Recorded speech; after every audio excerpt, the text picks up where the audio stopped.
News 18 की digital नशियात में आपका खैर मकदम। मैं हूँ आफाक शाह के साथ मुदस्सिर कादरी। नाज़रीन, पहलगाम से आज दिन के हवाले से बड़ी खबरों की बात करेंगे तो सबसे बड़ी खबर ये है कि लगातार टूरिज़म डिक्लाइन पे है और टूरिज़म अराइवल का ग्राफ जो है लगातार उसमें कमी आ रही है और जिसके नतीजे में अब यहाँ पर होटल सुनसान है, सड़कें सुनसान है और लगातार हम देख रहे हैं कि काफ़ी कम टूरिस्ट्स यहाँ पर देखने को मिल रहे हैं और जिसके नतीजे में अब आहिस्ता आहिस्ता जो होटल इंडस्ट्री है वो काफ़ी मुतासिर हो रही है और अक्सर हमने देखा कि अक्सर जो रेस्टोरेंट है या फिर जो होटल्स है तो वहाँ पर क्लोज बोर्ड्स ही नज़र आ रहे हैं। अब इसका जो खमियाजा है यकीनी तौर पर यहाँ की लोकल एम्प्लॉयमेंट पर पड़ेगा और यहाँ के लोगों को ही वो खमियाजा भुगतना होगा, क्योंकि जिस तरह से पहले टूरिज़म इंडस्ट्री पे असरात जो है वो मनफी मुरतब हो रहे हैं और साथ ही साथ अब आहिस्ता आहिस्ता यहाँ पर जो जॉब प्रोवाइड किया जाता था जो टूरिज़म इंडस्ट्री है उसकी जानिब से, तो उस पर भी अब मनफी असरात जो है वो मुरतब होंगे। हालाँकि यहाँ के लोगों की लगातार ये कोशिश रही है कि एक पॉजिटिव मैसेज यहाँ से दिया जाए और टूरिस्ट्स के लिए माहौल जो है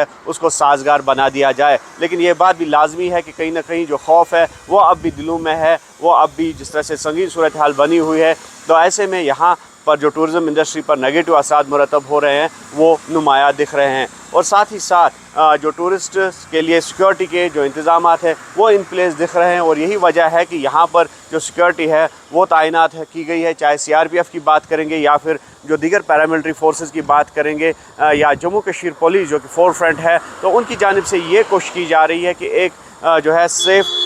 एटमॉस्फेयर बनाया जाए ताकि टूरिस्ट जो यहाँ पर मौजूद है उनको किसी किस्म का ख़तरा महसूस ना हो और जो टूरिस्ट यहाँ पे आने वाले हैं उनको भी एक महफूज जो माहौल जो है वो फराहम किया जाए। और तीसरी खबर ये है कि जिस तरह से पहलगाम टेरर अटैक के बाद जो हालात बने हुए हैं तो उनको काबू में करने के लिए लगातार कोशिश जो है वो जारी है और इसके लिए जो मल्टीपल सिक्योरिटी फोर्सेस की एजेंसीज़ हैं वो ग्राउंड पे दिख रही है और लगातार कोऑर्डिनेट सर्च ऑपरेशन जो है वो जारी है। न सिर्फ पहलगाम बल्कि अगर आउटस्कर्ट्स की बात करेंगे या साउथ कश्मीर के मुख्तलिफ एरियाज़ की बात करेंगे तो वहाँ पर लगातार बड़े पैमाने पर ऑपरेशन जो है वो जारी है और ये कोशिश की जा रही है कि जो इस हमले में मुलव्वस अफराद है उनको जल्द से जल्द जो है सुराग लगाया जाए और उन जो इस हमले की तारें जहाँ जहाँ पर जुड़ी है उनको भी खंगालने की कोशिश की जा रही है। और दूसरी जानिब जिस तरह से NIA सरगर्म है और NIA के